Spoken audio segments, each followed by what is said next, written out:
ತಿರುಚಿಟ್ರಂಬಲಂ ಗುರುದೇವ. ಇವಾಗ ಆ, ಇದು ಆಧ್ಯಾತ್ಮಿಕ ಮತ್ತು ಸ್ಪಿರಿಚುವಲಲ್ಲಿ ಕೆಲವರೆಲ್ಲ ತಾನಾಗೇ ಸಾಧನೆ ಮಾಡಿ ಏನೋ ಒಂದು ಸಾಧನೆ ಮಾಡಿ ಪಡ್ಕೊಂಡಿರ್ತಾರೆ. ಇಲ್ಲ ಒಂದೊಂದು ಸರಿ ಹೇಳ್ತೀರಾ ನೀವು, ಅದು ನಿನಗೆ ಸಿಗಬೇಕು ಅಂತ ಅಂದರೆ ಆ ಟೈಮ್ ಬಂದಾಗ ನೀನು ಮಲಗಿದ ಜಾಗದಲ್ಲೇ ಬಂದು ಎಬ್ಬರಿಸಿ ಅದು ಕೊಡುತ್ತೆ ಅಂತ ಹೇಳ್ತೀರಾ. ಅದು ಸಾಧನೆ ಮಾಡಿ ಇವಾಗ ಸ್ಪಿರಿಚುವಲ್ ಆಧ್ಯಾತ್ಮದಲ್ಲಿ ಏನೋ ಒಂದು ಸಾಧನೆ ಮಾಡಿದ್ದಾರೆ ಅಂದರೆ ಅವ್ರೇನೋ ಒಂದಾಗಿ ಬದಲಾಗ್ತಾರೆ ಗುರುದೇವ.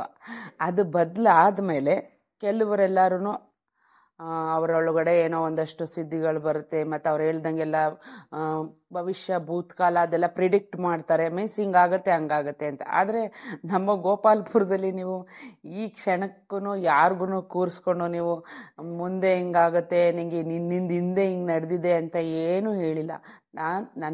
ನನ್ನ ಅನುಭವ ಇದು ನಿಜನ ಸುಳ್ಳ ಏನೂ ಗೊತ್ತಿಲ್ಲ. ಬಟ್ ನೀವು ಸಾಧನೆ ಮಾಡಿ ಪಡ್ಕೊಂಡಿರೋದೆಲ್ಲನೂ ನಿಮ್ಮನ್ನು ನಂಬಿ ನಾವು ಬಂದು ಗುರುವೇ ಶರಣು ಅಂತ ಬರ್ತೀವಲ್ಲ, ನಿಮಗೆ ಗೊತ್ತಿಲ್ಲದೆ ಇದ್ದಂಗೆ ನಿಮ್ಮ ಸುತ್ತ ಇರೋ ಸತ್ಯಗಳು ನಮ್ಮನ್ನು ಕಾಪಾಡ್ತಾ ಇದೆಯಾ ಅಂತ ಗುರುದೇವ. ತಿರುಚಿಟ್ರಂಬಲಂ ಗುರುವೇ ಶರಣು. ಇದು ಅವರವರ ನಂಬಿಕೆಗೆ ಬಿಟ್ಟ ವಿಚಾರ, ನಾವೆಂತ ಹೇಳಲಿಕ್ಕೆ ಆಗೋದಿಲ್ಲ. ಇದೆಲ್ಲ ನಿಮ್ಮ ನಂಬಿಕೆಗೆ ಬಿಟ್ಟಂಥ ವಿಚಾರ. ಇದಕ್ಕೆ ನಾನೇನು ಹೇಳಲಿಕ್ಕೆ ಆಗೋದಿಲ್ಲ. ಇಲ್ಲಿಯ ವಿಷಯದ ಬಗ್ಗೆ, ಹೊರಗಿನ ವಿಷಯದ ಬಗ್ಗೆ ನನಗೆ ಗೊತ್ತಿಲ್ಲ. ನಾನೇನು ಸಾಧನೆ ಮಾಡಲಿಲ್ಲ. ಇದು ಪರಮ ಸತ್ಯವಾದ ವಿಚಾರ. ನಾನೇನು ಸಾಧನೆ ಮಾಡಲಿಲ್ಲ. ತಪಸ್ಸು ಮಾಡಿದ್ದೇನೆ, ಒಳ್ಳೆ ತಪಸ್ಸು, ಪರಮಶ್ರೇಷ್ಠವಾದ ತಪಸ್ಸು ಮಾಡಿದ್ದೇನೆ. ಅದು ಸಾಧನೆನೇ ಅಲ್ವಾ ಗುರುದೇವರೇ ತಪಸ್ಸು? ಅಂದ್ರೆ ನಿಮ್ಮ ಪ್ರಕಾರ ತಪಸ್ಸು ಗುರು ಸೇವೆ ತಪಸ್ಸು. ಖಂಡಿತವಾಗಿ ನಾನೊಂದು ಗುರುವಿನ ಸೇವೆ ಮಾಡಿದ್ದೇನೆ. ಸಾಧನೆ ಅಂದರೆ ಎಲ್ಲರೂ ಹೇಳುವುದು ಹೇಗೆ ಸಾಧನೆ ಅಂತ ಹೇಳಿದ್ರೆ, ಬೆಳಿಗ್ಗೆ ಬೇಗ ಏಳಬೇಕು, 3 ಗಂಟೆಗೆ ಏಳಬೇಕು, ಧ್ಯಾನ ಮಾಡಬೇಕು, ತಣ್ಣೀರು ಸ್ನಾನ ಮಾಡಬೇಕು, ಈ ಆಹಾರವನ್ನು ಬಿಡಬೇಕು, ಈ ರೀತಿ ಮಲ್ಕೊಳ್ಬೇಕು, ನೆಲದ ಮೇಲೆ ಮಲ್ಕೊಳ್ಬೇಕು, ಈ ಚಾಪೆ ಮೇಲೆ ಮಲ್ಕೊಳ್ಬೇಕು, 1000 ವಿಚಾರಗಳೆಲ್ಲ ಹೇಳ್ತಾರೆ. ಆಹಾರದ ಕಟ್ಟುಪಾಡು ಎಲ್ಲ 1000 ರೀತಿಯಲ್ಲಿ ಹೇಳ್ತಾರೆ. ಪ್ರಾಣಾಯಾಮ ಅದು ಇದು ಆ ಕಡೆ ಈ ಕಡೆ ಅಂತೇಳಿ ನಾವು ಅದೆಲ್ಲ ಮಾಡಲಿಕ್ಕೆ ಹೋಗಲಿಲ್ಲ. ನಾವು ಮಾಡಿದ ಒಂದೇ ಒಂದು ಗುರುವಿನ ಸೇವೆ. ಆ ಗುರುವಿನ ಸೇವೆಗೆ ಇಟ್ಟ ಹೆಸರು ತಪಸ್ಸು ಅಂತೇಳಿ. ತಪಸ್ಸು ಅಂದರೆ ಅಷ್ಟೇ. ತಪಸ್ಸು ಅಂದರೆ ಕಣ್ಣು ಮುಚ್ಚಿ ವರ್ಷಾನುಗಟ್ಟಲೆ ಕೂತುಕೊಳ್ಳೋ ತಪಸ್ಸಲ್ಲ. ಒಂದು ಹಿಡಿದ ಕೆಲಸವನ್ನು ಕೊನೆಯವರೆಗೆ ಅಚ್ಚುಕಟ್ಟಾಗಿ ನಾಜುಕಾಗಿ ತಗೊಂಡೋಗಿ ಮುಗಿಸಿದ್ರೆ ಉಂಟಲ್ಲ, ಅದು ತಪಸ್ಸು ಪರಿಪೂರ್ಣ ಆಯಿತು ಅಂತ ಅರ್ಥ.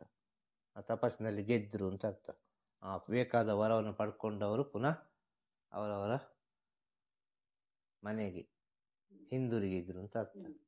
ಈಗ ಋಷಿಗಳೆಲ್ಲ ಮನೆ ಇರುವಾಗ ಮನೆ ಬಿಟ್ಟು ಬಂದು ಕಾಡಿನಲ್ಲಿ ತಪಸ್ಸು ಮಾಡಿ ಎಲ್ಲ ತಪಸ್ಸು ಆದ ನಂತರ ಆ ವರವನ್ನು ಪಡ್ಕೊಂಡು ಪುನಃ ಅವರು ಹೋಗ್ತಾರೆ. ಆ ಕಾಡಿಗೆ ಯಾಕೆ ಹೋದ್ದು? ಕಣ್ಣು ಮುಚ್ಚಿ ಕೂತ್ಕೊಳ್ಲಿಕ್ಕಲ್ಲ, ಅಲ್ಲಿ ಹೋಗಿ ಅದನ್ನು ಹುಡುಕಿದ್ರು. ಏನೆಲ್ಲ ಉಂಟು ಈ ಪ್ರಕೃತಿಯಲ್ಲಿ, ಏನೆಲ್ಲ ಉಂಟು, ಯಾಕೆ ನಮಗೆ ಇಲ್ಲಿ ಬಂದ ಕೂಡಲೇ ಮೌನ ಆಗ್ತದೆ, ಎಲ್ಲ ಸತ್ಯವನ್ನು ತಿಳಿದು ತಿಳಿದು ತಿಳಿದು ತಿಳಿದು ತನ್ನೊಳಗೆ ಉತ್ತರ ಸಿಕ್ಕಿ ಆದ ಮೇಲೆ ಆ ಒಂದು ಭಗವಂತನಿಂದ, ಆ ಒಂದು ಶಕ್ತಿಯಿಂದ ಏನೋ ಒಂದು ಎನರ್ಜಿಯನ್ನು ಪಡ್ಕೊಂಡು, ಅಂದರೆ ವರವನ್ನು ಪಡ್ಕೊಂಡು, ಭಗವಂತ ಅಂತಲೇ ವರ, ಗುರು ಅಂತೇಳಿದರೆ ಜ್ಞಾನ, ಇನ್ನು ಶಕ್ತಿ ಅಂತೇಳಿದರೆ ಎನರ್ಜಿ. ಆ ಪ್ರಪಂಚ ಶಕ್ತಿಯಿಂದ, ದೈವಿಕ ಶಕ್ತಿಯಿಂದ ತನ್ನ ಒಳಗೊಂದು ಶಕ್ತಿಯನ್ನು ಸ್ವೀಕರಿಸಿ ಮತ್ತೆ ಮನೆಗೆ ಹೋಗ್ತದೆ ಅಲ್ವಾ. ರಾಕ್ಷಸರು ಕೂಡ ಅದೇ ಮಾಡಿದ್ದು. ತಪಸ್ಸೆಲ್ಲ ಮಾಡಿ ಎಲ್ಲ ಆಗಿ ವರವನ್ನು ಪಡ್ಕೊಂಡು ಪುನಃ ರಾಜ್ಯಕ್ಕೆ ಬಂದು ಅವರವರ ಸಿಂಹಾಸನದಲ್ಲಿ ಕೂತುಕೊಂಡು ಆ ವರವನ್ನು ಪಡ್ಕೊಂಡು ವರದಿಂದ ಎಲ್ಲ ಅಲುಗಾಡಿಸಿಬಿಟ್ರು. ಅವ್ರದ್ದು ಶಕ್ತಿ ಪ್ರದರ್ಶನ ಮಾಡಕ್ ಹೋಗ್ತಾರೆ ಅಲ್ವಾ. ಹಾಗೆ ನಾವು ಮಾಡಿದ್ದು ಒಂದು ಗುರುವಿನ ಸೇವೆ. ಆ ಗುರುವಿನ ಸೇವೆಯಲ್ಲಿ ನಮಗೆ ಏನೆಲ್ಲ ಸಿಕ್ಕಿದೆ ಅಂತೇಳಿ ಪ್ರಪಂಚ ನೋಡ್ತಾ ಉಂಟು. ಪ್ರಪಂಚ ಅದಕ್ಕೊಂದು ಉತ್ತರ ಕೊಡ್ತಾ ಉಂಟು. ಪ್ರಪಂಚ ಸ್ವೀಕರಿಸಿದೆ ನಮ್ಮನ್ನು ಗುರುಗಳು ಅಂತೇಳಿ. ನೀವು ಸಾಧನೆ ಮಾಡಿದಿರಿ, ನೀವು ಪವಾಡ ಪುರುಷ, ಹಾಗೆ ಹೀಗೆ 1000 ರೀತಿಯಲ್ಲಿ ಹೇಳ್ತಾರೆ. ಪ್ರಪಂಚ ಅಂದರೆ ಭಕ್ತರುಗಳು ಅಂತ ಹೇಳೋದು. ಸೊ ನಾವು ಪವಾಡವೂ ಮಾಡೋದಿಲ್ಲ, ನಾವು ಸಾಧನೆಯೂ ಮಾಡಲಿಲ್ಲ, ನಾವು ಜ್ಞಾನಿಗಳು ಅಲ್ಲ, ನಾವು ಯೋಗಿಗಳು ಅಲ್ಲ, ನಾವು ಗುರುಗಳು ಅಲ್ಲ. ನಾವೊಂದು ಸೇವಕ ಅಷ್ಟೇ.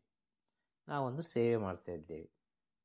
ದಾಸಾನುದಾಸ ಮುಗೀತಲ್ಲಿಗೆ. ಆ ಗುರುವಿನ ದಾಸಾನುದಾಸ. ಗುರು ಏನು ಹೇಳಿದ್ದಾರೆ ಅದನ್ನು ಮಾಡಿಕೊಂಡೇ ಹೋಗುದು. ಅವರು ಏನು ಹೇಳಿದ್ದಾರೆ ಸರಿಯ ತಪ್ಪ ಗೊತ್ತಿಲ್ಲ, ಅವ್ರು ಏನು ಹೇಳಿದರೆ ಅದೇ ಸರಿ, ಮುಗೀತು, ಹೇಳಿಕೊಂಡೇ ಹೋಗು ನಮಃ ಶಿವಾಯ ಅಂತೇಳಿ. ಈ ಸತ್ಯಸ್ಥಿತಿ ಅಂತ ಹೇಳೋದು. ಇದನ್ನು ಅರ್ಥ ಮಾಡಿಕೊಳ್ಳೋದು ಹೇಗೆ? ಯಾವ ರೀತಿ ಅರ್ಥ ಮಾಡಿಕೊಳ್ಬೋದು? ಅನುಭವ ರೂಪದಲ್ಲಿ ಅರ್ಥ ಮಾಡಿಕೊಳ್ಳಿಕ್ಕೆ ಸಾಧ್ಯ? ಅಷ್ಟು ಸುಲಭ ಇಲ್ಲಲ್ಲ. ಸಿದ್ಧಾರೂಢರು ಗುರುವಿನ ಸೇವೆಗೆ ಅಂತ ಹೋಗ್ತಾರೆ. ಸೇವೆಗೆ ಅಂತ ಹೋದ ನಂತರ ಗುರುಗಳು ಏನು ಹೇಳ್ತಾರೆ ಗೊತ್ತುಂಟ? ಗಜಾನನ ಮಹಾರಾಜ್ ಹೋಗಿ ಕುದುರೆ ದೊಡ್ಡಲ್ಲಿ ಕೆಲಸ ಮಾಡುತ್ತದೆ, ನಾನು ಕರೆಯುವಾಗ ಬಾ ಅಂತ. 12 ವರ್ಷವರೆಗೆ ಕರೆಯುವುದಿಲ್ಲ. ಆದರೆ ಪರಬ್ರಹ್ಮ ಜ್ಞಾನಿಯವರು, ಸಿದ್ಧ ಪುರುಷ ಸಿದ್ಧಾರೂಢರು ಗುರುವಿನ ಹತ್ರ ಹೋಗುವಾಗಲೇ ಅವರು ಸಿದ್ಧ ಪುರುಷರಾಗಿದ್ದರು. ಆದರೆ ಅವರಿಗೊಂದು ಗುರು ಬೇಕಿತ್ತು. ತನ್ನ ಅಂತರಾತ್ಮ ಹೇಳ್ತಿತ್ತು, ನನಗೊಂದು ಗುರು ಬೇಕು ಅಂತೇಳಿ, ನಾನೊಂದು ಗುರುವಿನ ಸೇವೆ ಮಾಡಬೇಕು ಅಂತೇಳಿ. ಆ ಗುರುವಿನ ಸೇವೆ ಮಾಡೋದು ನನ್ನಲ್ಲಿರುವ ಯಾವುದೇ ವಿಚಾರವನ್ನು ನಾನು ತೋರಿಸಿಕೊಳ್ಳಲಿಕ್ಕಿಲ್ಲ, ಎಲ್ಲ ಎಳೆದು ಬಿಸಾಡಿ ಬಿಡಬೇಕು. ನಾನೊಂದು ಟೋಟಲ್ ಸ್ಯಾಂಡರ್, ಶರಣಾಗತಿ, ದಾಸಾನುದಾಸ, ನನಗೆ ಏನು ಗೊತ್ತಿಲ್ಲ. ಆ ಸ್ಥಿತಿಯಲ್ಲಿ ಗುರು ಬೇಕು ಅಂತ ಹೋಗಿ ಗುರುವಿನ ಸೇವೆ ಮಾಡುವಾಗ 12 ವರ್ಷದವರೆಗೆ ಕರೆಯುವುದಿಲ್ಲ. ಆದರೆ ಆ ಕುದುರೆ ದುಡ್ಡಿಂದ ಕರೆಯುವ ಸಮಯ 12 ವರ್ಷ ಕಂಪ್ಲೀಟ್ ಆಗಿರ್ತದೆ.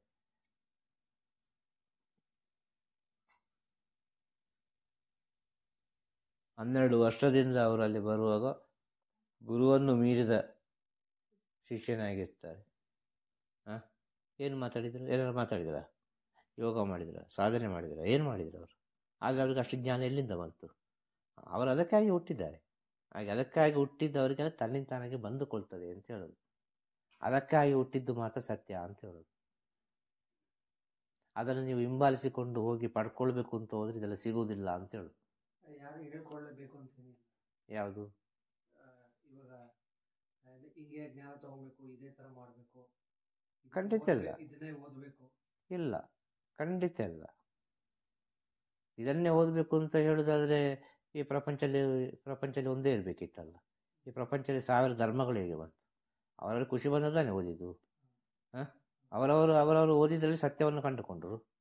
ಆದ ಕಾರಣ ಇಷ್ಟು ಧರ್ಮಗಳೆಲ್ಲ ಬಂತು. ಧರ್ಮ ಅಂತ ಹೇಳುದು, ಆದರೆ ಮತ ಆಯ್ತಲ್ಲ. ಧರ್ಮ ಒಂದೇ, ಸನಾತನ ಧರ್ಮ. ಮತ್ತೆಲ್ಲ ಮತಗಳು, 1000 ಮತಗಳು ಬಂತು. ಒಂದೊಂದು ಮತವನ್ನು ಹಿಂಬಾಲಿಸಿಕೊಂಡು ಹೋಗ್ತಾ ಇದ್ದಾರೆ. ಅದು ಅವರವರ ಅಂತರಾತ್ಮಕ್ಕೆ ಬಿಟ್ಟದ್ದು. ಆದರೆ ಇಲ್ಲಿ ಹೇಳುವುದು ಏನು ಅಂತ ಹೇಳಿದರೆ, ನೀವು ಯಾವುದನ್ನು ಓದಬೇಡಿ, ನಿಮ್ಮನ್ನು ನೀವು ಓದಿ. ನಿಮ್ಮ ಒಳಗೆ ಎಲ್ಲ ಉಂಟು ಅಂತ ಹೇಳೋದು. ನೀವೇ ಒಂದು ದೊಡ್ಡ ಪುಸ್ತಕ ಅಂತ ಹೇಳೋದು. ನೀವೇ ದೊಡ್ಡ ಯೂನಿವರ್ಸಿಟಿ ಅಂತ ಹೇಳೋದು. ನೀವೇ ಒಂದು ಗ್ರಹ, ಎಂತ ಬೇಕಾದ್ರೆ ಹೇಳ್ಬೋದು. ಎಲ್ಲವೂ ನಿಮ್ಮ ಒಳಗೆ ಉಂಟು. ನೀವೇ ದೇವರು ಅಂತ ಹೇಳೋದು. ಕೊನೆಗೆ ಹೇಳೋದು ನೀವೇ ಗುರುಗಳಪ್ಪ, ಎಲ್ಲ ನಿಮ್ಮ ಹತ್ರವೇ ಉಂಟು ಅಂತೇಳಿ. ಎಂಥದೇ ಗುರು ಆಗಿರ್ಬೋದಾ? ಎಷ್ಟೇ ದೊಡ್ಡ ಗುರು ಆಗಿರ್ಬೋದು, ಎಷ್ಟೇ ದೊಡ್ಡ ಪರಬ್ರಹ್ಮ ಜ್ಞಾನಿ ಆಗಿರ್ಬೋದು, ಅವನಿಗೆ ಒಂದು ವಿಷಯ ಗೊತ್ತಿರದೇ ಇರ್ತದೆ. ಅದೇ ಸತ್ಯ. ಸಣ್ಣ ಮಗುವಿಗೆ ಗೊತ್ತಿರುವ ವಿಷಯ ಅವನಿಗೆ ಗೊತ್ತಿರದೇ ಇರ್ತದೆ. ಅವನಿಗೆ ಗೊತ್ತಿರೋದಿಲ್ಲ. ಅದೇ ಭಗವಂತ ಅಂತ ಹೇಳೋದು. ಭಗವಂತ 100ರಲ್ಲಿ 100 ಯಾರನ್ನು ಇಡ್ಲಿಲ್ಲ ಅಂತ ಹೇಳೋದು. 100ಕ್ಕೆ 100 ಮಾರ್ಕ್ ಯಾರಿಗೆ ಹಾಕ್ಲಿಲ್ಲ ಅವನು. 100ಕ್ಕೆ 100 ಮಾರ್ಕ್ ಹಾಕಿದ್ರೆ ಅವನು ಇವನು ಒಂದಾದಲ್ಲ. ಅವನು ಒಂದಾಗ್ಲಿಕ್ಕೆ ಬಿಡುದಿಲ್ಲ. ಅವ ಇಲ್ಲೇ ಒಂದು ಬ್ಯಾಲೆನ್ಸ್ ಇಡ್ತಾನೆ. ಈ ಸತ್ಯವನ್ನು ತಿಳಿ ಅಂತ ಹೇಳುದು. ಈ ಸತ್ಯವನ್ನು ತಿಳಿಯುವಾಗ ಏನು ಬರ್ತಾ ಗೊತ್ತುಂಟ? ನಮ್ಮಿಂತ ಆ ಕಡೆ ಉಂಟಪ್ಪ, ನಮಗೇನು ಗೊತ್ತಿಲ್ಲ, ನಾವು ದಾಸರಾಗಿ ಕೈ ಮುಗಿದ ಕಡೆ ಇರುವ ಸಾಕು, ನಮಗೆ ತೃಪ್ತಿ. ಮೇಲೆ ಹೋದ್ರೆ ಟೆನ್ಷನ್ ಜಾಸ್ತಿ ಉಂಟು. ಅದರಿಂದ ಆ ಭಗವಂತನ ಪಾದದಲ್ಲಿ ಇದ್ದುಕೊಂಡು ಏನೋ ಒಂದು, ಆ ಪಾದದ ಅಡಿಯಲ್ಲಿ ಏನೋ ಒಂದು ರೀತಿಯಲ್ಲಿ ಇರ್ಬೋದು. ನಾವು ಖುಷಿಯಾಗಿ ಅವನಿಗೆ ಅಂಟಿಕೊಂಡೇ ಇರ್ತೇವೆ ಯಾವಾಗಲೂ. ದಾಸ ಅಂತ ಹೇಳೋದು. ಮತ್ತೆ ಗುರು ಜ್ಞಾನಿಗಳು ಯೋಗಿಗಳು ಅಂತೇಳಿ ನಾವೇನು ಹೇಳಿಲ್ಲ, ಎಲ್ಲಿಯೂ ಹೇಳೋದು ಇಲ್ಲ. ಆದರೆ ನಮ್ಮ ಒಂದು ಸ್ಥಿತಿಗೆ ಭಕ್ತರುಗಳ ಜ್ಞಾನ, ಭಕ್ತರುಗಳು ಹೇಳಿದಂಥ ರೀತಿ ನೀತಿ ಕೊಟ್ಟಂಥ ಹೆಸರುಗಳು ಇಷ್ಟೇ ಹೇಳ್ಬೋದು. ಆಯ್ತಾ? ಬೇರೆ ಎಂತ ಹೇಳಲಿಕ್ಕಿದೆ? ಹೇಳಿದ ಉತ್ತರ ಸಿಕ್ಕಿತಾ? ಇದು ಎಷ್ಟೋ ಬಾರಿ ಹೇಳಿದ್ದೇನೆ, ಪುನಃ ಕೇಳಬಾರ್ದು. ಅಷ್ಟೇ ಹೇಳುದು ನಾನು. ಪುನಃ ಕೇಳಿದರೆ ಅದು ಕೋಪ ಬಂದು ಬಿಡ್ತದೆ. ಏನೋ ಅದೊಂದು ಖುಷಿ ಉಂಟು ನಿಮ್ಮನ್ನೆಲ್ಲ ನೋಡಿ. ಹಗಲು ರಾತ್ರಿ ಸೇವೆ ಎಲ್ಲ ಮಾಡಿ ಎಲ್ಲರೂ ಈಗ ಊರಿಗೆ ಹೊರಡ್ತಾ ಇದ್ದೀರಿ. ಎಷ್ಟೋ ದಿನದ ಹಿಂದೆ ಹೋಗಬೇಕಿತ್ತು, 1 ವಾರವೇ ಮುಂದೆ ಹೋಯಿತು. 1 ದಿನ ಅಲ್ಲ, 1 ವಾರ. 1 ವಾರದಿಂದ ನೀವು ಈಗ ಊರಿಗೆ ಹೊರಟುವಾಗ ಒಂದು ಖುಷಿಯಲ್ಲಿ ಸಂತೋಷದಿಂದ 2 ವಿಷಯ ಮಾತಾಡಿ ಏನೆಲ್ಲ ಬೇಕಲ್ಲ ತಗೊಂಡು ಹೋಗಿ ಅಂತೇಳಿ ಅಷ್ಟೇ. ಆಗ ತಗೊಂಡು ಹೋಗೋ ಇಡೀ ಎಲ್ಲರಿಗೂ ಹಂಚಿಕೊಂಡು ಹೋಗಿ ಅಂತ ಅಲ್ವಾ? ಹಾಗೆಲ್ಲ ಒಳ್ಳೆ ಸಂತೋಷದಲ್ಲಿ ಹೇಳುವಂಥ ವಿಚಾರ. ಬೇರೆ ಅಂತ ಹೇಳಲಿಕ್ಕಿಲ್ಲ. ಒಂದು ಸಲ ಹೇಳಿದರೆ ನೆನಪಿರಬೇಕು, ಪುನಃ ಪುನಃ ಪುನಃ ಹೇಳಲಿಕ್ಕೆ ಆಗುದಿಲ್ಲ. ಇಷ್ಟೇ ಹೇಳ್ಬೋದು. ಯಾವುದೇ ಸಾಧು ಆದವರು, ಸಂತರಾದವರು, ಯೋಗಿಯಾದವರು, ಒಂದು ಜ್ಞಾನದ ಸ್ಥಿತಿಯಲ್ಲಿರುವವರು, ಒಂದು ಋಷಿಗಳಾದವರು, ಇವರು ಯಾವತ್ತೂ ಅವರ ಬಗ್ಗೆ ಅವರು ಮಾತನಾಡೋದೇ ಇಲ್ಲ. ಅವರಿಗೆ ಅದು ಬೇಡ ಅವರಿಗೆ. ಒಂದು ಗುರುವಿನ ಬಗ್ಗೆ ಗುರು ಹೇಳಲೇಬಾರ್ದು. ಒಂದು ಗುರುವಿಗೆ ಗುರುವಿನ ಮಹತ್ವ ತಿಳಿದಿರಲೇಬಾರ್ದು. ನಾನು ಏನು ಅಂತಲೇ ತಿಳಿದಿರಬಾರ್ದು ಒಂದು ಗುರುವಾದವನಿಗೆ, ಒಂದು ಜ್ಞಾನಿಯಾದವನಿಗೆ. ಒಂದು ಹುಚ್ಚನಿಗೆ ಏನಾದ್ರು ಗೊತ್ತಾಗ್ತದ ತಾನು ಯಾರು ಅಂತೇಳಿ? ತನ್ನ ಸ್ಥಿತಿ ಅವನಿಗೆ ಗೊತ್ತಾಗ್ತದ? ಗೊತ್ತಾಗೋದಿಲ್ಲಲ್ಲ. ಅದೇ ಸ್ಥಿತಿ ಜ್ಞಾನಿ ಸ್ಥಿತಿ. ಆದರೆ ಜ್ಞಾನಿ ನೋಡೋ ಹುಚ್ಚರೇ ಕಾಣ್ತಾರೆ. ಅವರು ಹುಚ್ಚರಲ್ಲ, ಸದಾ ಎಚ್ಚರವಾಗಿರುವ ಹುಚ್ಚರು. ಸದಾ ಎಚ್ಚರವಾಗಿರುವ ಹುಚ್ಚರು ಜ್ಞಾನಿಗಳು. ಅವರು ನೋಡೋ ಹುಚ್ಚರಾಗಿಯೇ ಕಾಣ್ತಾರೆ.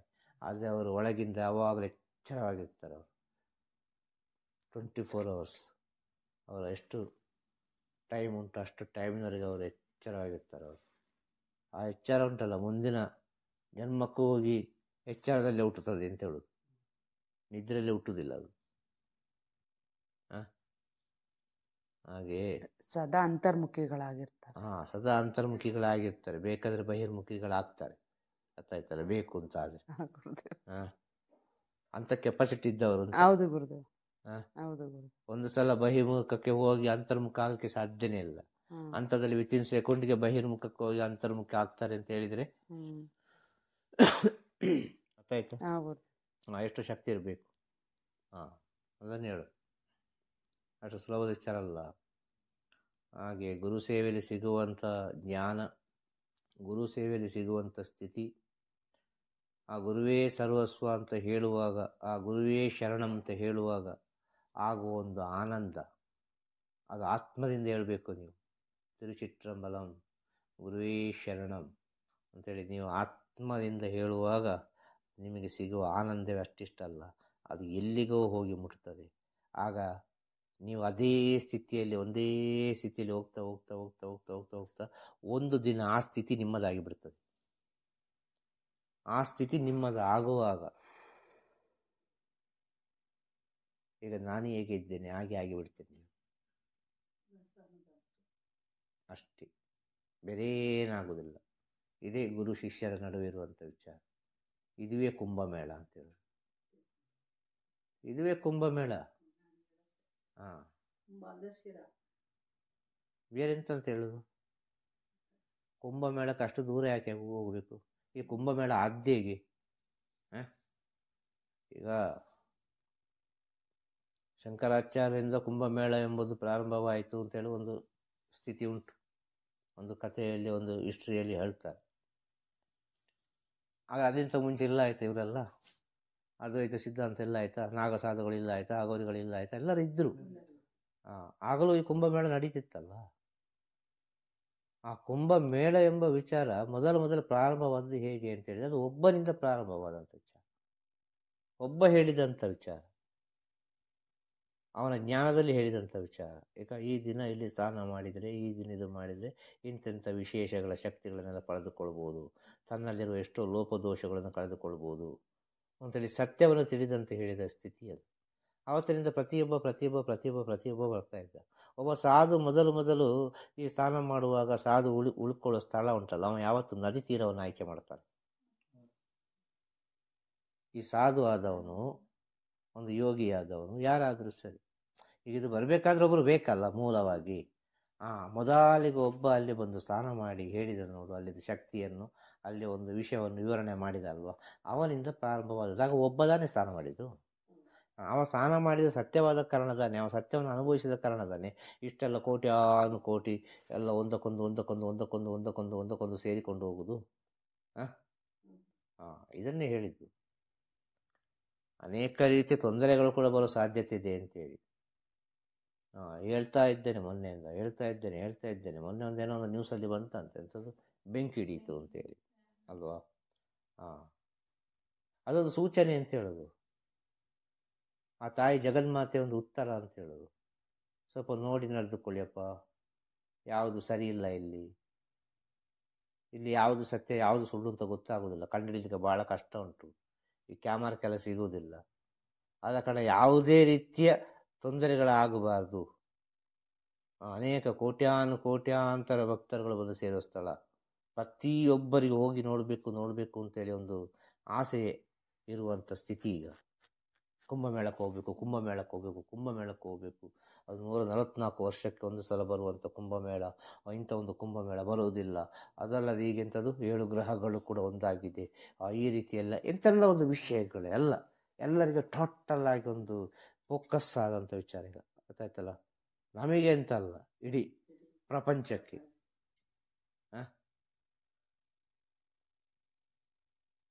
ಈಗ ಇಲ್ಲಿ ಒಳ್ಳೆಯವರು ಯಾರು ಕೆಟ್ಟವರು ಯಾರು ಅಂತ ಹೇಳುದು.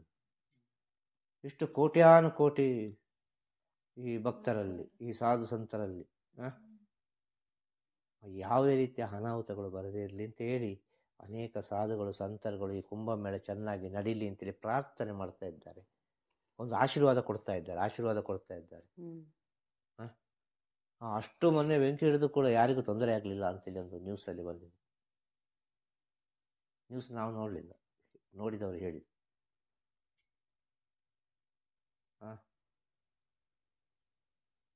ಇಲ್ಲಿ ಏನು ಮಾತಾಡಿದ ಅದೇ ವಿಷಯ ಅಲ್ಲಿ ನಡೆದು ಹೋಯ್ತು. ಅದು ಆಗ ಅವರು ಹೇಳಿದಂಥ ವಿಚಾರ.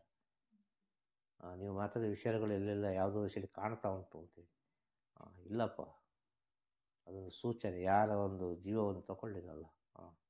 ಎಲ್ಲರೂ ಎಚ್ಚೆತ್ತುಕೊಳ್ಳಿ, ಎಲ್ಲರೂ ಜಾಗೃತರಾಗಿ, ಎಲ್ಲರೂ ಅಲರ್ಟ್ ಆಗಿ. ಇದು ಸತ್ಯಸ್ಥಿತಿ ಹೇಳೋದು. ಇಂಥ ಸ್ಥಿತಿಯೆಲ್ಲ ಬರೋದು ಹೇಗೆ ಗೊತ್ತುಂಟ? ಗುರು ಸೇವೆಯಲ್ಲಿ ಸಿಗೋದು ಅಂತ ಹೇಳೋದು. ಇಂಥ ಸ್ಥಿತಿ, ಇಂಥ ಒಂದು ಆ ಒಂದು ಕನೆಕ್ಷನ್ ಉಂಟಲ್ವ, ಇದೆಲ್ಲ ಗುರು ಸೇವೆಯಲ್ಲಿ ಸಿಗುವಂಥ ವಿಷಯ ಹೊರತು ಇದು ಸಾಧನೆ ಮಾಡಿ ಎಲ್ಲ ಬರುವುದಿಲ್ಲ ಅಂತ ಹೇಳೋದು. ಅದು ಯಾರು ಒಬ್ಬ ಗುರು ಅಂತೇಳಿ ಪರಿಪೂರ್ಣವಾಗಿ ಶರಣಾಗತಿ ಆಗ್ತಾನೋ ಅವನಿಗೆ ತನ್ನಿಂತಾನಾಗೆ ಸಿಗುವುದು. ಆ ಗುರುವಿಗೆ ಏನು ಗೊತ್ತಿರಬೇಕು ಅಂತೇನು ಇಲ್ಲ ಅಲ್ಲಿ. ಆ ಗುರು ಹೇಗಿದ್ರೂ ಪರವಾಗಿಲ್ಲ, ಅದು ನಿಮ್ಮ ಅಂತರಾತ್ಮ ಗುರುವೇ ಗುರುವೇ ಗುರುವೇ ಗುರುವೇ ಅಂತ ಹೇಳೋಗುಂಟಲ್ವ, ಅದು ಆಟೋಮೆಟಿಕ್ ಆಗಿ ಪ್ರಕೃತಿಯಿಂದ ಕನೆಕ್ಷನ್ ಸಿಗ್ತದೆ ಅಂತ ಹೇಳೋದು. ಆ ಗುರು ಅಂತ ಹೇಳುವ ವಿಷಯಕ್ಕೆ, ಆ ಶಬ್ದಕ್ಕೆ ಅಷ್ಟು ಎಂಥದ್ದು ಬೆಲೆ ಕಟ್ಟಲಿಕ್ಕೆ ಆಗದಂಥ ಒಂದು ಸ್ಥಿತಿ ಅದು. No value. ಅದಂಥ ಒಂದು ಪರಮ ಶ್ರೇಷ್ಠ ಸ್ಥಿತಿ ಅಂತ ಹೇಳೋದು ಗುರುದೇವ ಅಂತ ಹೇಳುವ ಸ್ಥಿತಿ, ಆ ಗುರು ಅಂತ ಹೇಳುವ ಸ್ಥಿತಿ. ಆಗ ಅಂಥ ಸ್ಥಿತಿಯಲ್ಲಿ ಭಕ್ತರುಗಳು ಈ ಪ್ರಪಂಚ ಅಂಥ ಸ್ಥಿತಿಯಲ್ಲಿ ನೋಡ್ತದೆ ಅಂತ ಹೇಳಿದರೆ ಇದರಿಂದ ಮಹಾಭಾಗ್ಯ ಇನ್ನೆಂತ ಉಂಟು? ಆಗ ಇವರು ಎಂತ ಮಾಡ್ಲಿಕ್ಕಿದ್ದಾರೆ? ಎಂತ ಮಾಡ್ಲಿಕ್ಕೆ ಉಂಟಂತೆ ಇವರಿಗೆ? ಅಲ್ಲ, ಏನು ಮಾಡದೆ ಯಾವುದೇ ಒಂದು ಸ್ಥಿತಿಯಲ್ಲಿ ಈ ಪ್ರಪಂಚದ ಹೇಳಿದೆಯಲ್ಲ, ಎಂಥ ಭವಿಷ್ಯ ಹೇಳೋದು, ಅದು ಕೊಡೋದು, ಇದು ಕೊಡೋದು, ಮಿರಾಕಲ್ ಮಾಡೋದು, ಹಾಗೆ ಆಗ್ತದೆ ಹೀಗೆ ಇದು ಯಾವುದನ್ನೂ ಮಾಡದೆ ಒಂದು ನಾರ್ಮಲ್ ಆಗಿದ್ದು ಇಷ್ಟು ಭಕ್ತರು ಬಂದು ಇಲ್ಲಿ ಇಷ್ಟೆಲ್ಲ ಸೇವೆ ಮಾಡ್ತಾರೆ ಅಂತ ಹೇಳಿದರೆ ಇದಕ್ಕೆ ಏನು ಹೇಳೋದು?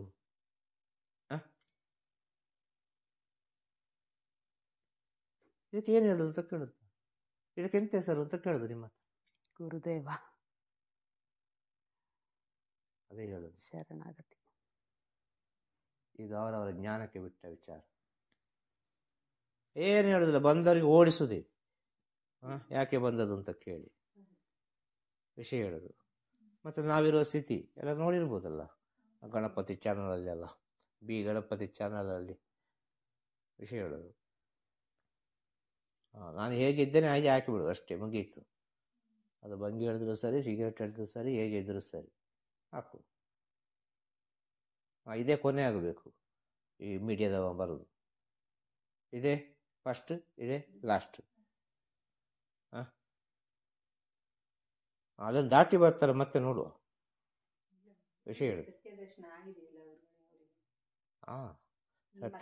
ಸತ್ಯದರ್ಶನ ಎಲ್ಲರಿಗೂ.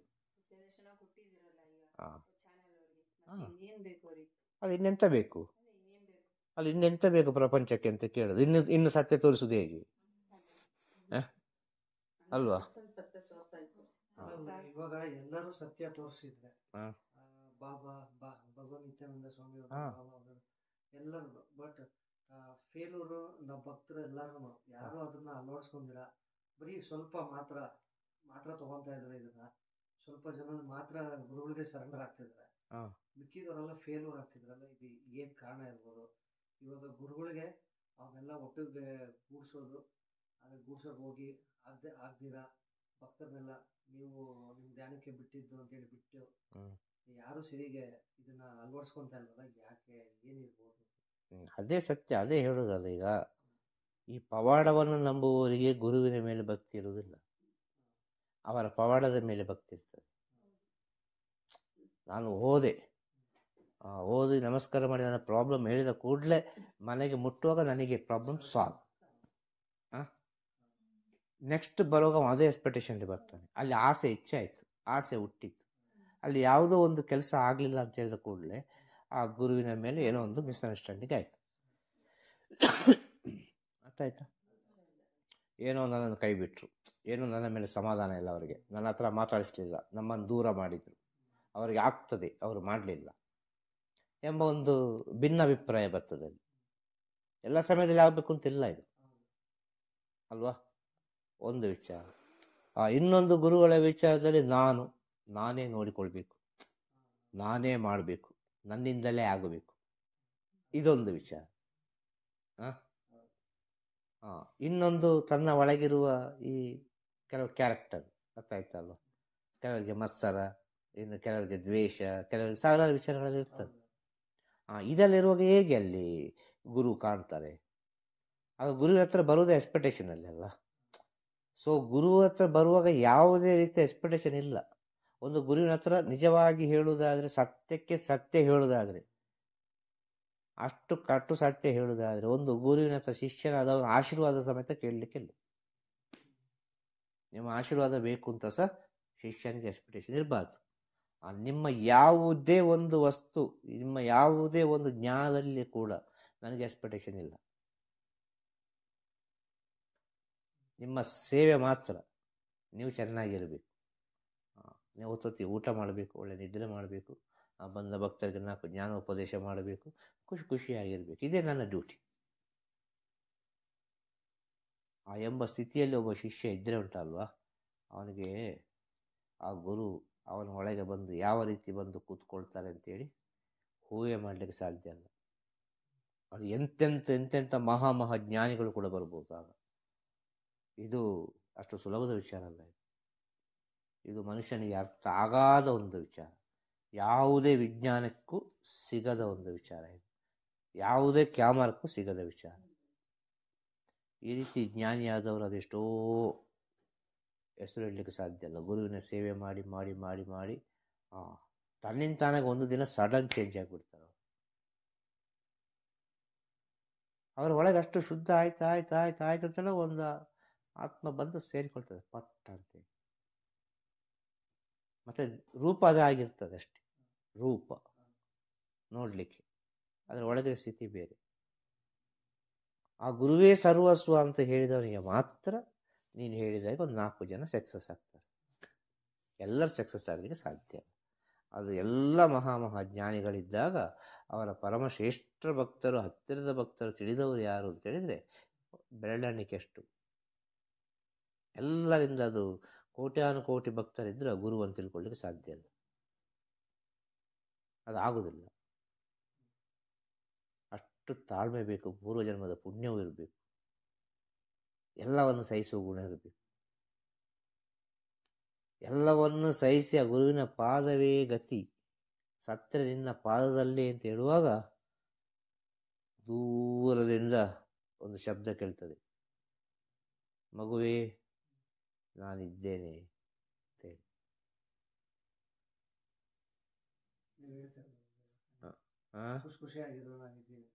ಖಂಡಿತವಾಗಿ ಅದು ಅಂತರಾತ್ಮದಲ್ಲಿ ಕೇಳ್ತದೆ ಅಂತ ಹೇಳುದು ಆ ವಿಷಯ. ಇನ್ನು ನನ್ನಿಂದ ಏನು ಆಗೋದಿಲ್ಲ, ಸ್ಯಾಲೆಂಡರ್ನೆಸ್, ಟೋಟಲ್ ಸ್ಯಾಲೆಂಡರ್, ಇನ್ನು ಏನಿಲ್ಲ, ಇನ್ನು ಪಾದದಲ್ಲೇ ನನ್ನನ್ನು ತೆಗೆದುಕೋ, ಹಾಕಿಬಿಟ್ಟಿದ್ದೇನೆ ಅಷ್ಟೇ ಅಂತ ಹೇಳುವಾಗ ಒಂದು ಶಬ್ದ ಕೇಳ್ತದೆ, ಮಗುವೇ ನಾನಿದ್ದೇನೆ ಅಂತ ಹೇಳುವಾಗ ಅದು ಒಳಗಿದೊಂದು ವಿಷಯ ಬರುವಾಗ ಅಹಂಕಾರ ಬಂದರೆ ಅದು ಹೋಯ್ತು. ಅಹಂಕಾರ ಬಂದರೆ ಅದು ಹೋಯ್ತು. ಅದು ಓಂಕಾರ ಆಗಬೇಕು. ಇನ್ನು ಮೇಲೆ ಎಲ್ಲವೂ ಈ ದೇಹದಿಂದ ಆಗುವ ಕೆಲಸಗಳು, ಈ ನಾಲಿಗೆಯಿಂದ ಬರುವ ಕೆಲಸಗಳು, ಈ ಕಣ್ಣಿನಿಂದ ಬರುವ ದೃಷ್ಟಿ, ಈ ಕಿವಿಯಲ್ಲಿ ಕೇಳುವ ಶಬ್ದಗಳು, ಕೈಯಲ್ಲಿ ಮಾಡುವ ಕೆಲಸಗಳು, ಹೋಗುವ ದಾರಿ, ಎಲ್ಲ ಪ್ರತಿ ಒಂದು ವಿಚಾರವೂ ಕೂಡ ಆ ಗುರುವಿದ್ಯೆ, ನನ್ನದಲ್ಲ. ಎಲ್ಲವೂ ಆ ಗುರುವಿದ್ಯೆ, ನನ್ನದಲ್ಲ. ಯಾವುದು ನನ್ನದಲ್ಲ. ಇಲ್ಲಿ ನಾನು ಎಂಬುದು ಇಲ್ಲ. ಇದು ನಾನೇ ಕೊಟ್ಟ ಆಯ್ತಲ್ಲಿ, ನನ್ನನ್ನೇ ಕೊಟ್ಟ ಆಯ್ತು. ಇಲ್ಲಿ ಎಂಥದ್ದುಂಟು, ಇನ್ನೆಂಥದ್ದಿಲ್ಲ, ನನಗೇನು ಗೊತ್ತಿಲ್ಲ, ನಾನು ಏನು ಮಾಡ್ತಾ ಇಲ್ಲ ಎಂಬ ಸ್ಥಿತಿ ಬಂದುಬಿಡ್ತದೆ ಕೊನೆಗೆ. ಇದು ಹೇಳಲಿಕ್ಕೆ ಸುಲಭ, 1-2 ನಿಮಿಷದಲ್ಲಿ ಪಟ್ಟ ಅಂತ ಹೇಳ್ಬೋದು. ಆದರೆ ಇದು ಅನುಭವಿಸ್ಲಿಕ್ಕೆ ಉಂಟಲ್ವಾ, ಅಷ್ಟು ಸುಲಭದಲ್ಲಿ ಸಾಧ್ಯನೇ ಇಲ್ಲ ಇದು. ಖಂಡಿತವಾಗಿಯೂ ಅರ್ಥ ಆಯ್ತಾ? ಅದು ಶೂನ್ಯ ಸ್ಥಿತಿ. ಅದು ಏನೂ ಇಲ್ಲ ಅಲ್ಲಿ, ಎಲ್ಲ ಝೀರೋ. ಎಲ್ಲ ಮಹಾಜ್ಞಾನಿಗಳು ಇರುವ ಸ್ಥಿತಿ ಇದುವೇ. ಆದರೆ ಆ ಹೊರಗಿನ ಪ್ರಪಂಚಕ್ಕೆ ತೋರಿಸುವಾಗ ಆ ಸ್ಥಿತಿಯನ್ನು ಅವರು ತೋರಿಸುವುದಿಲ್ಲ. ಎರಡಕ್ಕೂ ಬ್ಯಾಲೆನ್ಸ್ ಮಾಡ್ತಾರೆ ಅಂತ ಹೇಳುದು.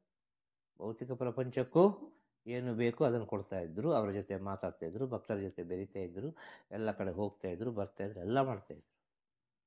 ಹಾಗೆ ಅಂತೇಳಿ ಭೌತಿಕ ಪ್ರಪಂಚದಲ್ಲಿ ಇದ್ದು ಅವರು ಭೌತಿಕ ಪ್ರಪಂಚ ಇಲ್ಲದಾಗೆ ಜೀವನ ಮಾಡಿದ್ರು, ಅಂಟದಾಗೆ ಜೀವನ ಮಾಡಿದ್ರು. ತಾವರೆ ಎಲೆ ಮೇಲೆ ನೀರು ನಿಂತರೆ ಅಲ್ವಾ, ಅಂಟುವುದಿಲ್ಲ ಅದು. ಆ ರೀತಿ ಇದು ಸತ್ಯ ವಿಷಯ. ಇದು ಇದನ್ನು ನಾವು ಸ್ವಲ್ಪ ಸೂಕ್ಷ್ಮವಾಗಿ ಅರ್ಥ ಮಾಡಿಕೊಂಡ್ರೆ ಎಲ್ಲವೂ ಅರ್ಥ ಆಗ್ತದೆ ಅಂತ ಹೇಳೋದು. ಗೊತ್ತಾಯ್ತಾ? ಇಷ್ಟೆಲ್ಲ ಹೇಳಿದೆ ಯಾಕೆ ಗೊತ್ತಾಯ್ತಲ್ವಾ, ಮಾತಾಡಿದ್ದು. ಒಂದು ಗುರುವಿನ ಸ್ಥಿತಿಯೇ ಬೇರೆ ಅಂತ ಹೇಳೋದು. ನಿಜವಾಗಿ ಒಂದು ಸದ್ಗುರುವಿನ ಸ್ಥಿತಿ ಅಂತ ಹೇಳಿದರೆ, ಒಂದು ಗುರುವಿನ ಸ್ಥಿತಿ, ಒಂದು ಯೋಗಿಯ ಸ್ಥಿತಿ, ಅದು ಮನುಷ್ಯರಿಂದ ಅಷ್ಟು ಸುಲಭದಲ್ಲಿ ಅದು ತೂಕ ಮಾಡಲಿಕ್ಕೆ ಆಗೋದಿಲ್ಲ, ಕಂಡುಹಿಡಲಿಕ್ಕೆ ಆಗೋದೂ ಇಲ್ಲ. ಅದು ಈ ಕ್ಷಣ ಇದ್ದಾಗೆ ಮುಂದಿನ ಕ್ಷಣ ಇರುವುದಿಲ್ಲ. ನೀವು ಹೀಗೆ ಅಂತ ಜಡ್ಜ್ಮೆಂಟ್ ಮಾಡಲಿಕ್ಕೆ ಸಾಧ್ಯನೇ ಇಲ್ಲ ಅಂತ ಹೇಳೋದು. ಅದು ಏನಾದರೂ ಸರಿ, ಅವರ ಸ್ಥಿತಿಯನ್ನು ಬಿಟ್ಟು ಅವರು ಕೆಳಗಿಳಿಯುವುದಿಲ್ಲ. ಯಾಕೆ ಅಂತ ಹೇಳಿದರೆ ಅದೇ ಪರಮ ಸತ್ಯ ಎಂಬ ಸ್ಥಿತಿ. ಅದು ಆ ಸೂರ್ಯ ಇರುವಲ್ಲೇ ಇದ್ದರೆ ಚಂದ, ಚಂದ್ರ ಇರುವಲ್ಲಿ ಇದ್ದರೆ ಚಂದ, ಭೂಮಿ ಇರುವಲ್ಲಿ ಇದ್ದರೆ ಚಂದ, ಎಲ್ಲ ಗ್ರಹಗಳು ಇರುವಲ್ಲಿದ್ದರೆ ಚಂದ ಅಲ್ವಾ? ಅದೆಲ್ಲ ಸೃಷ್ಟಿ ನಿಯಮ ಕೂಡ. ಹಗಲಾಗಬೇಕು ರಾತ್ರಿ ಆಗಬೇಕು ಅಂತೇಳಿ ಅಲ್ವಾ? ಆಗ ಭಕ್ತರು ಹಗಲಾದರೆ ಗುರು ರಾತ್ರಿ ಆಗ್ತಾರೆ, ಉಲ್ಟಾಯ್ತಲ್ಲಿ. ಇದು ಅರ್ಥ ಮಾಡಿಕೊಳ್ಬೇಕು ಅಂತ ಹೇಳೋದು. ಭಕ್ತರು ಹಗಲಾದರೆ ಗುರು ರಾತ್ರಿ ಆಗ್ತಾರೆ. ಒಂದು ವಿಷಯ. ಒಂದು ವೇಳೆ ಭಕ್ತರು ರಾತ್ರಿ ಆದರೆ ಗುರು ಹಗಲಾಗ್ತಾರೆ. ಇದು ಅಂಥ ಒಂದು ಅಜಗಜಾಂತರ ಡಿಸ್ಟೆನ್ಸ್ ಇರುವಂಥ ವಿಚಾರ, ಅಂಥ ಒಂದು ಆಪೋಸಿಟ್ ಡೈರೆಕ್ಷನ್ ಇರುವಂಥ ವಿಚಾರ. ಈ ಗುರು ಭಕ್ತರು ಮತ್ತು ಗುರು ಶಿಷ್ಯರು ಇದ್ದು ಒಂದಾಗೋದು ಉಂಟಲ್ವಾ, ಇದಷ್ಟು ಸುಲಭದ ವಿಚಾರ ಅಲ್ಲ ಅಂತ ಹೇಳೋದು. ಯಾವುದು ಅಲ್ಲ, ಎರಡು ಒಂದಾಗ್ಲಿಕ್ಕೆ ಆಗ್ತದೆ, ಆಗೋದಿಲ್ಲ ಅಂತಿಲ್ಲ. ಅರ್ಥ ಆಗ್ತಾ ಹೇಳೋದು. ಅದು ಆದರೆ ಅದು ಅದೇ ಆಗಿಬಿಡ್ತದೆ ಅಂತ ಹೇಳುದು. ಅರ್ಥ ಆಯ್ತಲ್ಲ? ಹಗಲಲ್ಲಿ ಒಂದಾದರೆ ಅದು ಹಗಲೇ ಆಗಿಬಿಡ್ತದೆ, ರಾತ್ರಿಯಲ್ಲಿ ಒಂದಾದರೆ ಅದು ರಾತ್ರಿ ಆಗಿಬಿಡ್ತದೆ ಅಂತ ಹೇಳುದು. ಇಲ್ಲಿ ಹೇಳುದು ರಾತ್ರಿ ಹಗಲನ್ನು ಕೊಟ್ಟದ್ದು ವಿಷಯ. ರಾತ್ರಿ ಹಗಲು ಎಂಬುದು ನಿಜವಾದ ಸ್ಥಿತಿಯಲ್ಲಿ ಭೂಮಿ ತಿರುಗುವ ಕಾರಣ ರಾತ್ರಿ ಹಗಲು ಆಗುದು. ಆದರೆ ಈ ರಾತ್ರಿ ಹಗಲು ಆಗುವುದಕ್ಕೂ ಭೂಮಿ ತಿರುಗುವುದಕ್ಕೂ ನಮಿಗೂ ಎಲ್ಲದಕ್ಕೂ ಸಂಬಂಧ ಉಂಟು ಅಂತ ಹೇಳುದು. ಗೊತ್ತಾಯ್ತಾ? ಹಾಗೆ ಆಗ ರಾತ್ರಿಯಲ್ಲಿಯೂ ಹಗಲಲ್ಲಿಯೂ ಎರಡರ ಬ್ಯಾಲೆನ್ಸ್ ತಿಳಿತಾನೊಬ್ಬ. ಈ ಕಡೆ ಹಗಲಲ್ಲಿಯೂ ಅವ ಆ ಸ್ಥಿತಿಯನ್ನು ಕಂಡುಕೊಳ್ತಾನೆ, ಈ ಕಡೆ ರಾತ್ರಿಯಲ್ಲೂ ಆ ಸ್ಥಿತಿ ಕಂಡುಕೊಳ್ತಾನೆ. ಆಗ ಗುರು ರಾತ್ರಿಯಲ್ಲಿದ್ದರೂ ಹಗಲಲ್ಲಿದ್ದರೂ ಅವನಿಗೆ ಬ್ಯಾಲೆನ್ಸ್ ಮಾಡಲಿಕ್ಕೆ ಆಗ್ತದೆ. ಯಾರಿಗೆ? ಆ ಶಿಷ್ಯನಾದವನಿಗೆ. ಆಗ ಹಗಲಲ್ಲಿ ಸಿಕ್ಕಿದ್ರೆ ಹಗಲಾಗಿ ಒಂದಾಗ್ಬೋದು, ರಾತ್ರಿಯಲ್ಲಿ ಸಿಕ್ಕಿದ್ರೆ ರಾತ್ರಿಯಾಗಿ ಒಂದಾಗ್ಬೋದು. ಆ ಎರಡೂ ಸ್ಥಿತಿ ತಿಳಿದಿರ್ಬೇಕು ಅವನಿಗೆ. ಅಂತ ಪ್ರಯಾಣ ಆಗಬೇಕು. ಈ ಅಂತ ಪ್ರಯಾಣ ಆಗೋದು ಅದೆಷ್ಟೋ ಕೋಟಿಯಲ್ಲಿ ಒಬ್ಬರಿಗೆ ಅಂತ ಹೇಳೋದು, ಎಲ್ಲರಿಗೂ ಸಿಗೋದಿಲ್ಲ. ಇಂಥ ಸ್ಥಿತಿಯಲ್ಲಿ ತಿಳಿದುಕೊಳ್ಳಲಿಕ್ಕೆ ಒಂದು ಗುರುವಿನ ಹತ್ರ ಬಂದು ಏನೊಂದೆರಡು ವಿಷಯವನ್ನು ತಿಳಿದುಕೊಂಡು ಹೋಗುವುದು ಒಳ್ಳೆಯದು. ನಮ್ಮ ಮನೇಲಿ ಕಷ್ಟ ಉಂಟು, ನಮಗೆ ಹಾಗೆ ಆಗಬೇಕು, ನಿಮಗೆ ಒಂದು ಇದನ್ನು ಮಾಡಿಕೊಡ್ಲಿಕ್ಕೆ ಆಗೋದಿಲ್ವ, ನಿಮಗೊಂದು ನಿಮ್ಮೊಂದು ಪವಾಡ ತೋರಿಸ್ಲಿಕ್ಕೆ ಆಗೋದಿಲ್ವ, ನೀವೊಂದು ಎಂತ ಏನೆಲ್ಲ ಹೇಳ್ತಾರೆ. ಇದೆಲ್ಲ ತಪ್ಪು ಅಂತ ಹೇಳೋದು. ಬುದ್ಧನ ಹತ್ರ ಬಂದು ಕೇಳಿದ ಹಾಗೆ ಎಂಥದ್ದು,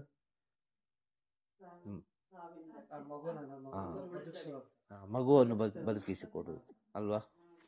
ಯಾಕಂದ್ರೆ ಬುದ್ಧ ಹೇಳ್ತಾನೆ, ಸಾವಿಲ್ಲದ ಮನೆಯಿಂದ ಸಾಸಿವೆ ತಕೊಂಡು ಬಾ ಅಂತ ಅಲ್ವಾ.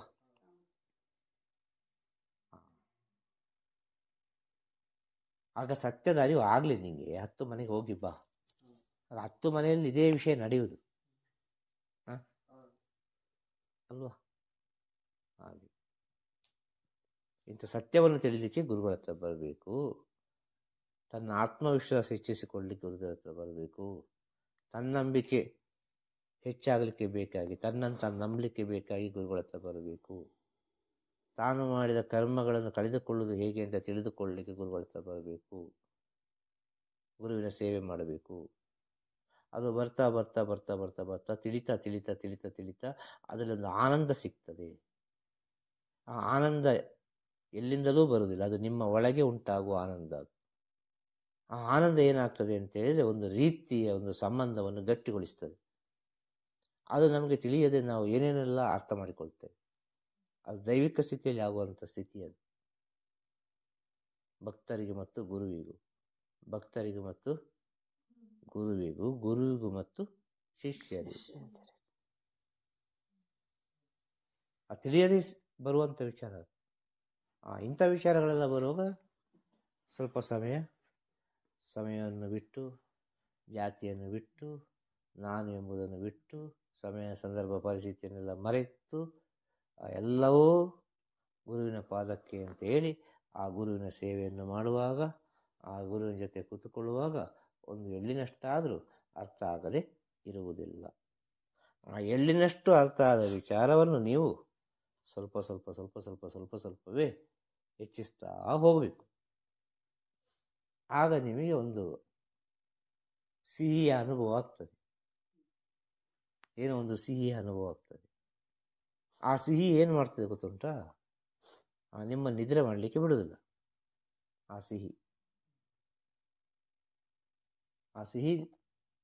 ಸಿಹಿ ನಿಮ್ಮನ್ನು ನಿದ್ರೆ ಮಾಡಲಿಕ್ಕೆ ಬಿಡುವುದಿಲ್ಲ, ನಿಮ್ಮನ್ನು ಊಟ ಮಾಡಲಿಕ್ಕೆ ಬಿಡುವುದಿಲ್ಲ. ನಿಮ್ಮ ನಾಲಿಗೆ ರುಚಿಯನ್ನು ಮೊದಲು ಬಿಡಿಸ್ತದೆ. ತನ್ನ ಒಳಗೊಂದು ಸಿಹಿ ಬಂದ ಕೂಡಲೇ ಅಷ್ಟು ಶಕ್ತಿ ಬಂದು ಬಿಡ್ತದೆ ಅಂತ ಹೇಳೋದು. ಆ ಗುರು ಕೊಟ್ಟ ಎಳ್ಳನ್ನು ಒಂದೊಂದು ಒಂದೊಂದು ಒಂದೊಂದು ಒಂದೊಂದು ಒಂದೊಂದಾಗಿ ಹೆಚ್ಚು ಮಾಡುವಾಗ, ಆ ಬೀಜವನ್ನು ಸಂತೋಷವಾಗಿ ನೋಡಿಕೊಳ್ಳುವಾಗ, ಆಗ ಎಲ್ಲವೂ ನಿಮ್ಮ ಒಳಗೆ ಇದೆ. ಆಗ ನೀವು ಕಂಡುಕೊಳ್ಬೇಕಾದ ಸತ್ಯ, ನಿಮ್ಮ ಒಳಗಿರೋ ಶಕ್ತಿಯನ್ನು ತಿಳಿದುಕೊಳ್ಳಲಿಕ್ಕೆ ಬೇಕಾಗಿ ಒಂದು ಗುರುವಿನ ಮಾರ್ಗದರ್ಶನ ಬಹಳ ಮುಖ್ಯ. ಗುರುವಿನ ಮಾರ್ಗದರ್ಶನ ಅಂತೇಳಿ ಮಾತಾಡೋದು, ನಾವು ಹೇಳೋದು ಗುರು ಮಾತಾಡೋದಷ್ಟೆ. ಏನೋ ಒಂದು ಮಾತಾಡೋದು ಕೇಳ್ಕೊಳ್ಳಿ ಅಷ್ಟೇ, ಇದೇ ಸತ್ಯ ಅಂತೇಳಿ. ಇಂಥ ವಿಚಾರ ಎಲ್ಲ ಕೇಳಿ ತಿಳ್ಕೊಳ್ಬೇಕು. ಆ ಮನುಷ್ಯ ಜನ್ಮ ಅಂದರೆ ಏನು ಅಂತ ಅರ್ಥ ಮಾಡಿಕೊಳ್ಬೇಕು. ಇದರ ಬಗ್ಗೆ ಎಷ್ಟು ಕೊಡ್ತದೆ ಅಷ್ಟು ಮಾತಾಡ್ತಾ ಹೋಗಬೇಕು. ತನ್ನಿಂತಾನಾಗಿ ನಾವು ಈ ಪ್ರಪಂಚದಿಂದ ದೂರ ಆಗ್ತಾ ಬರ್ತೇವೆ. ಪ್ರಪಂಚ ನಮ್ಮಿಂದ ದೂರ ಆಗ್ತದೆ. ಅದೇ ಹೇಳುದು, ದೂರ ಆಗ್ತೇವೆ, ನಾವು ಈ ಕಡೆ ಬರೋದು, ಇಲ್ಲ ಅದು ಆ ಕಡೆ ಹೋಗೋದು, ಎರಡು ಒಂದೇ. ಅದು ಅರ್ಥ ಆಯ್ತಾ? ಆಗ ಒಂದು ಆನಂದ ಸಿಗುವಾಗ ಗುರು ಹೇಳುವ ಮಾತುಗಳೆಲ್ಲವೂ ಪರಮ ವೇದ ವಾಕ್ಯವಾಗಿ ಕೇಳ್ತದೆ. ಆ ಪ್ರಪಂಚದೊಟ್ಟಿಗಿರುವಾಗ ಗುರು ಹೇಳುವ ಮಾತುಗಳು ವೇದವಾಕ್ಯವಾಗಿ ಕೇಳುವುದಿಲ್ಲ. ಅದು ತುಂಬ ಕರ್ಕಶದಾಗಿ ಕೇಳ್ತದೆ, ಒಂದು ಯಾವುದೋ ಒಂದು ರೀತಿ ಕೇಳ್ತದೆ. ಗೊತ್ತಾಯ್ತಾ? ಉತ್ತರ ಸಿಕ್ಕಿತಾ? ಎಲ್ಲ ಶುಭವಾಗಲಿ. ವಿಜಯೀ ಭವ. திருச்சிற்றம்பலம். குருவே சரணம். நம சிவாய. நம சிவாய. நம சிவாய. நம சிவாய. நம சிவாய. நம சிவாய.